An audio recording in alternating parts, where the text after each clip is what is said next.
কিন্তু আমি আজি দেখা পাইছোঁ যে মানুহে 500,000 টকা বা এটা খানাৰ কাৰণে নিজৰ ইমান বিক্ৰী কৰি দিছে। আমি জানো যে খোলা মই নাম নকওঁ যে অমুক পাৰ্টি গ'লে আমাৰ ইছলামৰ লোকচান আছে, তাৰ পিছতো টকা লৈ কেনে হলিব নিজে লিডাৰশ্বিপ কৰি হলিব আৰু তাত গম পোৱা গৈছে মুছলমান বেছি। আফচোচৰ কথাটো এইটোৱে। তাৰপিছত যেতিয়াই কিবা এটা মাৰহালা আহি যায় যে অমুকত খোলা জেগাত মছজিদ ভাঙি দিলে, খোলা জেগাত মাদ্ৰাছাত ভাঙি দিলে, তেতিয়া কি কয় জানে মুছলমানে, এইখন চৰকাৰ বেয়া।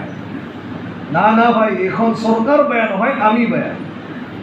কাৰণ আল্লাহ তাআলাই আমাক এটা অধিকাৰ দিছিল ইন্তেখাব কৰাৰ কাৰণে, আৰু সেই ইন্তেখাবৰ টাইমত আমি গলত ইস্তেমাল কৰিছোঁ নিজৰ ভোটক। সেইকাৰণে আজি আমাৰ আমালে আমাৰ কাৰণে কি হৈ গৈছে, ফিতনা হৈ গৈছে। যিয়ে নহওক, সেই মই ক'ব গৈ আছিলোঁ যে মালদাৰী এটা বহুত ডাঙৰ নিয়ামত হয়,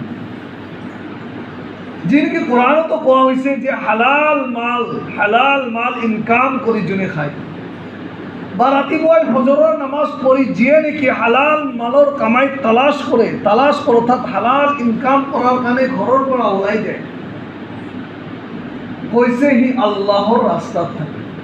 সুবহানাল্লাহ।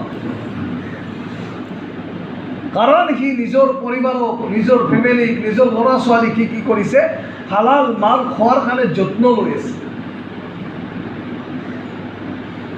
যে এদিনাখন এজন চাহাবা গৈ আছিল, চাহাবা গৈ থকা অৱস্থাত তেতিয়া চাহাবাসকলে ক'লে যে আল্লাহৰ ৰাসূল সাল্লাল্লাহু আলাইহি ওয়াসাল্লাম